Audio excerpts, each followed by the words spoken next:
Nobody likes a sellout, and the YouTubers who accepted sponsorships from Candid may well have been led up the garden path by them. But attacking them for not knowing in advance that which it took harmful opinions weeks to uncover is unfair. It's a good thing that didn't happen then, isn't it? The bullies and trolls are not allowed, we scan every comment, and if it's rude or nasty or annoying, it's filtered by the bot. That took about 5 seconds. Let me illustrate that.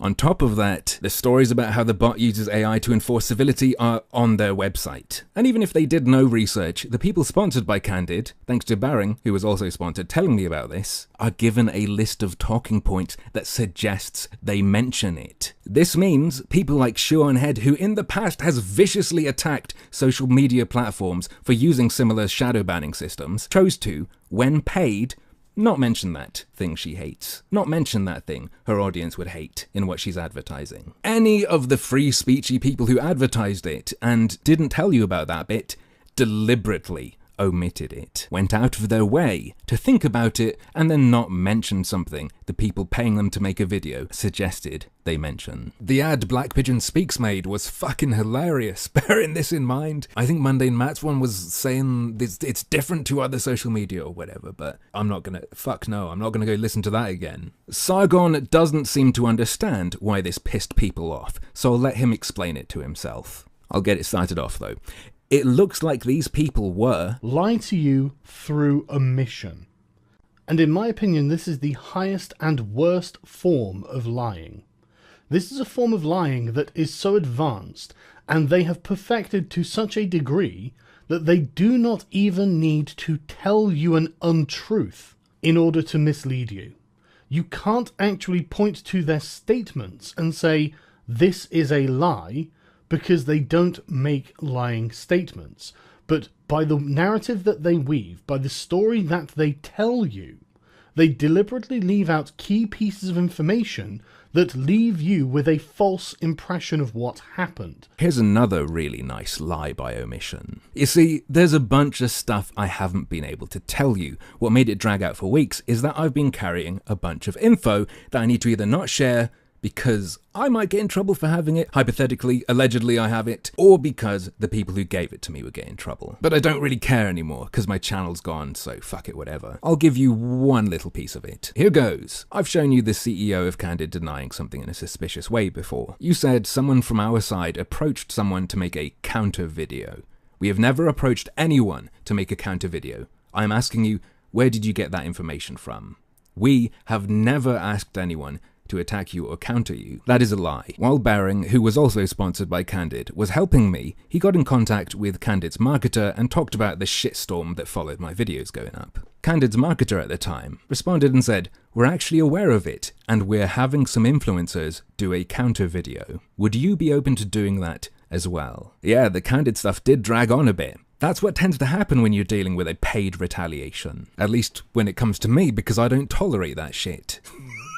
The funniest thing about this though is thanks to theguardian_001 on Twitter letting me into his account to see his DMs, because he was helping me with this, I know that, as of December, even though he no longer works with Candid, that marketer's still pissed at me, because he wasn't personally able to retaliate while he was working for them. So instead, he had to get skeptics to act as a proxy. That, mate, is the kind of stuff that takes weeks to get out and that people are really pissed off about. Not the original information about the app. Oh man, and to be worried about people getting, shut down through not getting sponsors or having their sponsors taken away. Not being able to afford to keep doing whatever they're doing. I mean, yeah, I know, before he deleted this from his AskFM account, the Amazing Atheist was saying he wanted me to die for what I said. He said, "These morons like harmful opinions who have tried to turn the app into something nefarious just so he can disparage his fellow YouTubers are disgraceful. Advertisers turn me down all the time for my content, and when one finally comes along with a good deal," he's worked with their parent company MyLikes for years. This isn't a new thing. "Some twat who looks like Meatwad trashes them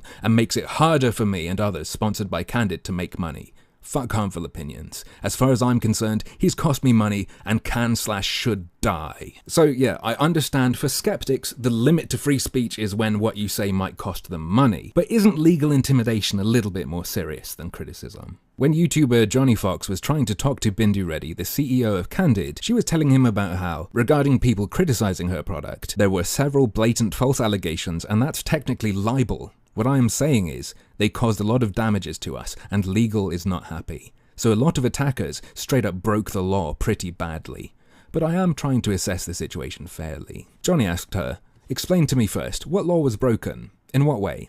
What country?" In response to which she asserted, both US and UK laws are broken. When you make false accusations against someone, and that causes damage, it's libel. Typically, hundreds of thousands of dollars have to be paid for libel. Johnny said, "Good luck." And to reinforce the fact that this was meant as a method of intimidation, rather than her simply speaking candidly. Sorry. Here's a bit more from a conversation with The Guardian on Twitter. He asked her about this. What he did was he sent her a link to a tweet where I had posted Johnny Fox's leaked DMs, recommending that she keep that stuff private, to which she responded, "Yeah, I said that to him because he was trying to make more shit up about us, but yeah, thanks." Just telling him he was breaking the law. If you're okay with trying to scare people into silence, telling them how much money it's going to cost them if they speak, and how their lawyers want to go after people, but, I'm nice, I'm holding them back, just, be a good boy, and it won't happen to you. If you're okay with that, fine. A lot of people aren't gonna be if you're fucking endorsing a company that behaves this way. Personally, I'm gonna fucking fight you, mate, you cunt. Because if you have a business relationship to promote them, you make them look good, they make you look good, that's partly for your benefit, so fuck ya. And finally, once again thanks to the Guardian_001 on Twitter, who let me into his account. He gave me his password so that I could go and look myself to see that he's not bullshitting me. The CEO of this company was negotiating rewards with people to track me. Being in a situation where people around you on the internet are taking this company's cash, and that this company also tries to get people to track you, leak them stuff, information, whatever, fucking sucks. It's a real bad position to be in, to be honest. I don't have a ton of money behind me. I don't have a bunch of advisors from Google and the ex-Reddit CEO Yishan Wong. I don't have an army of investors or a crew of YouTube influencers I can pay to propagandize for me. So even though when I come across something like this, I feel it's necessary for me to fight, and these are my enemies, it's sort of hopeless.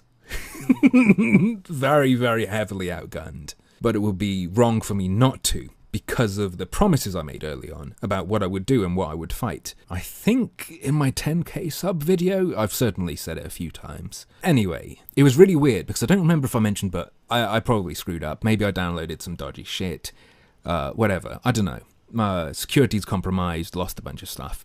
I partly felt relieved. I didn't get why, but I twigged it watching Sargon's video that I'm kind of responding to, I guess bouncing off of maybe. I don't want to be associated with that. I don't want to be associated with these people. Like, you can't avoid people calling you a skeptic. I fucking hate that so much. Because just the incestuousness makes me sick. It's what I hated when I was looking at games journos. Do not want to be part of a club like that. And it's been crystallized here by the corporate involvement, the hand of big money poking at people, and you see the things that I don't like. So yeah, being connected to that kind of stuff ain't worth the cash to me. If I make videos again, it will be something entirely separate, because I realise that I wish I'd sort of gone a different path, I guess you'd say. I will keep streaming though, because I think that's separate enough, just dicking around with video games on Twitch when I get my account back. And see ya, folks.